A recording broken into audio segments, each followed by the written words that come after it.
Jordan Bardella, le patron du RN qui s'exprime tout de suite. Charge inestimable. Une responsabilité lourde, exigeante, souvent rude, parfois ingrate, mais si essentielle à la vie des Français. Dans chacune de nos communes, dans chacun de nos villages, les 36 000 maires de France sont les premiers visages de la République française. Ils en incarnent la continuité, l'autorité et la proximité.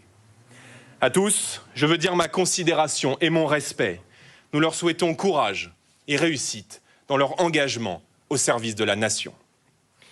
Mais ce soir est aussi et surtout celui de la victoire et de l'espérance. Le Rassemblement national et ses candidats réalisent ce soir, dans cette élection municipale, la plus grande percée de toute son histoire. Lors du premier tour des élections dimanche dernier, nos maires ont été plébiscités partout. Des villes remportées dès le premier tour et près de 1300 élus municipaux ont été désignés et élus sur tout le territoire. À l'issue du second tour, nous sommes en mesure de compter de nouvelles victoires par dizaines dont nous ne sommes plus que fiers. Je ne peux évidemment pas tous les citer. Agde, Carcassonne, Liévin, Montargis, Tarascon, Carpentras, Orange, Castres, La Flèche, la Seyne-sur-Mer, deuxième ville du Var, Saint-Avold, Menton, Nice, cinquième ville de France, dont Éric Ciotti a remporté la commune et je veux le féliciter chaleureusement. Et bien sûr, dans de nombreuses autres communes aux quatre coins du pays. À Marseille, comme partout ailleurs, le Rassemblement national et ses alliés s'imposent comme la première force d'opposition, désormais seul rempart contre la gauche extrême.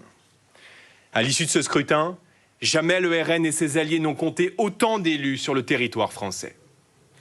Dans plusieurs dizaines de communes, nous sommes appelés à faire nos preuves et à améliorer la vie quotidienne des Français. Nous serons au rendez-vous de cette espérance. Ces victoires, nous le savons, ne sont pas des victoires de circonstance. Elles sont l'expression d'un basculement profond et d'une dynamique chaque jour plus puissante en faveur de nos idées. Elles traduisent la fin d'un vieux monde à bout de souffle et l'épuisement de pratiques politiques déconnectées du réel. Dès demain, ces équipes municipales seront au travail. Elles agiront pour rétablir la sécurité, première des libertés. Elles défendront la paix fiscale en refusant toute augmentation d'impôts sur les familles et les entreprises. Elles restaureront des services publics efficaces, dignes et accessibles.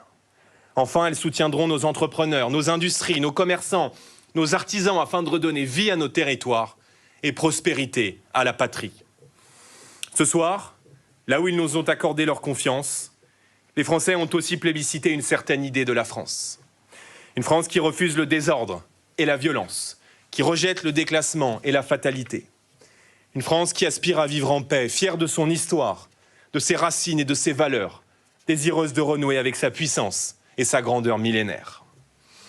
Mais je le dis avec gravité, notre pays est à la croisée des chemins.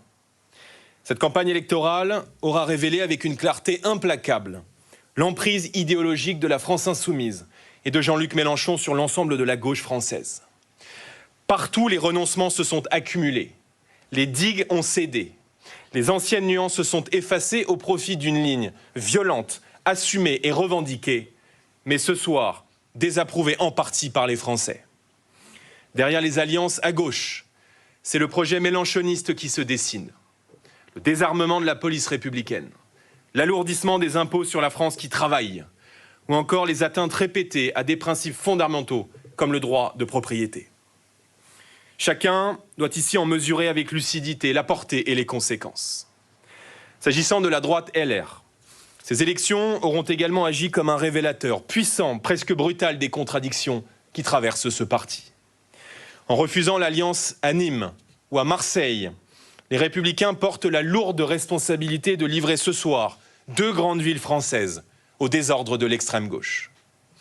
Lorsque sur le terrain, des candidats de droite courageux ont fait le choix du bon sens et de la cohérence, en assumant des rapprochements avec le RN, ceux-là ont trop souvent été sanctionnés, désavoués, parfois même exclus par leur propre direction nationale. Dans le même temps, ces dirigeants de LR, si prompts à condamner localement toute forme de convergence, ne manifestent aucune réserve lorsqu'il s'agit, à l'échelle nationale, de gouverner aux côtés de ceux-là même qu'ils prétendent combattre, les socialistes et les macronistes. Cette incohérence, nous le disons ce soir, n'est plus tenable.